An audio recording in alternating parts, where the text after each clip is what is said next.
Buenas, ¿cómo están? Atari es una marca de videojuegos fundada originalmente en 1972 por Nolan Bushnell y Ted Dabney. Empezaron desarrollando juegos para máquinas arcade. Uno de los primeros logros de la compañía fue la creación del juego arcade de Pong, considerado uno de los primeros videojuegos de la historia. El siguiente gran logro de la compañía sería la consola Atari 2600, que revolucionaría el mundo de los juegos electrónicos al proponer una consola que leyera los juegos a base de cartuchos intercambiables. La Atari 2600 era capaz de jugar varios juegos, lo cual diversificó mucho el mercado, ya que cada desarrollador podía programar su propio juego para la consola. Ahora, para diferenciar todos estos nuevos juegos, Atari desarrolló una línea gráfica para las cajas en donde irían los cartuchos. Además, en el frente iría plasmado una ilustración para ayudar a atraer a los posibles compradores. Las ilustraciones de las cajas eran una parte muy importante. No solo ayudaba a diferenciar cada título, sino que ayudaba al comprador brindándole información sobre de qué se trataba el juego. Pero ¿cómo ilustras un juego que solo consiste en 4 píxeles? Es ahí donde los ilustradores tuvieron que hacer uso de su imaginación. En este vídeo hablaremos sobre algunos que contribuyeron a los juegos de Atari. Cliff Spohn es un ilustrador y pintor nacido en Oregón. Dibujaba desde pequeño. Entró a la Escuela de Ilustración y Diseño Gráfico del Estado de San José en 1973. Una de sus más grandes inspiraciones fue David Group, un ilustrador estadounidense, cuyo estilo marcó mucho el trabajo de Cliff, con su estilo de difuminación entre el fondo y el frente del dibujo. Cliff trabajó incesantemente hasta conseguir dominar ese estilo. Empezó a trabajar para Atari en 1977. Sus estudios en diseño gráfico le dieron una sensibilidad para la composición. Los elementos y personajes en sus portadas fluyen y se conectan entre sí. Pronto el estilo de Cliff se volvería el estilo oficial de Atari, y otros ilustradores deberían guiarse a base de sus portadas. Algunas portadas que realizó.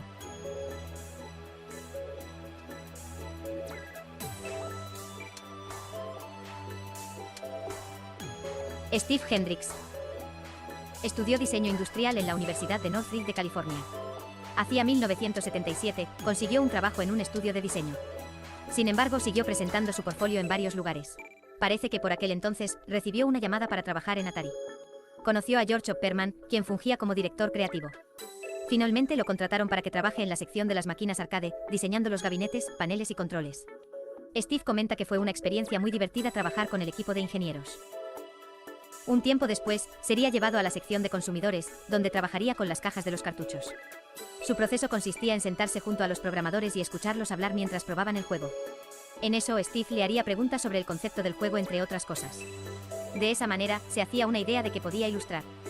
En sus propias palabras: los juegos eran tan simples que debías crear todo el contexto con la realidad lo más que pudieras. Steve diría que la aproximación a ilustrar las portadas de los juegos era la misma con la que uno hacía las portadas de libros. Dejaría Atari en 1982 y seguiría su carrera independiente. Algunas portadas que realizó.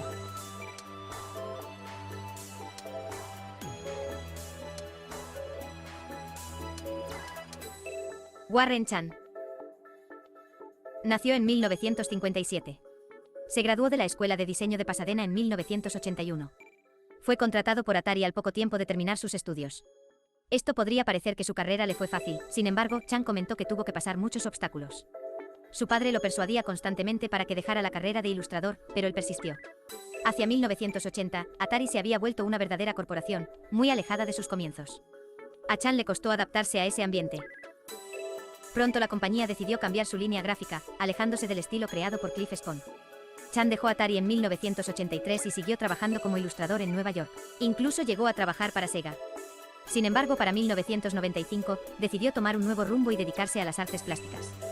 Enseñó en el Instituto Pratt de Nueva York y el Instituto de Artes de California. Algunas portadas que realizó.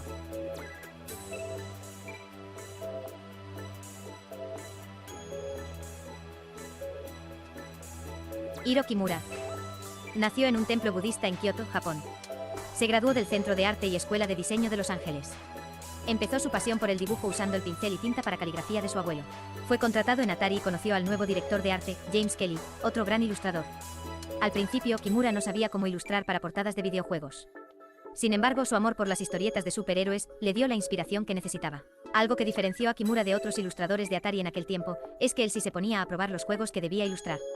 Esto le ayudaba a capturar el sentimiento que daba el juego, lo cual plasmaría después en su portada.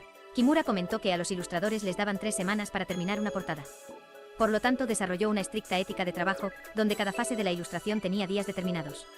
Una de las portadas que más recuerda fue la de Pac-Man, ya que tuvo que rehacerla 3 veces.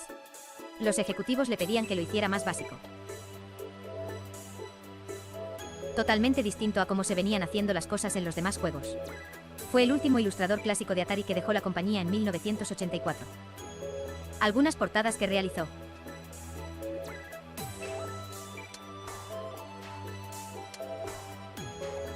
Susan Jekyll. Nació en Illinois, Estados Unidos. Sus padres eran ilustradores, sin embargo, no les agradó que su hija escogiera la misma carrera. Estudió arte en la Universidad del Estado de San José. Uno de sus amigos era Rick Gaidez, otro ilustrador de Atari, quien le consiguió trabajo en la compañía.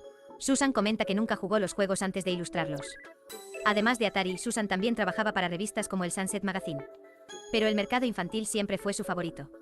Gracias a esto, la pusieron a cargo de ilustrar la mayoría de juegos educativos, lo cual le permitió desarrollar su propio estilo, alejado del estilo de Atari creado por Cliff Spohn. Se casaría con su amigo Rick Gaidez en 1984.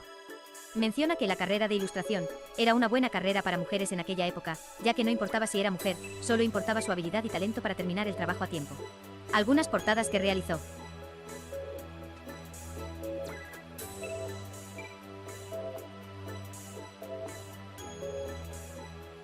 Atari tuvo muchos otros ilustradores talentosos en su equipo.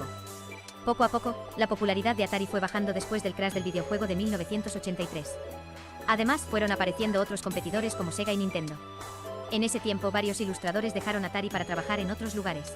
Me impresiona la creatividad e imaginación que imprimieron en cada portada. Como dijimos antes, no solo debían lograr atraer al público, sino también darle información sobre el producto. Comunicar y dibujar, eso hace un ilustrador. Muchas gracias por ver este vídeo, yo soy Doralba. Nos vemos en la próxima.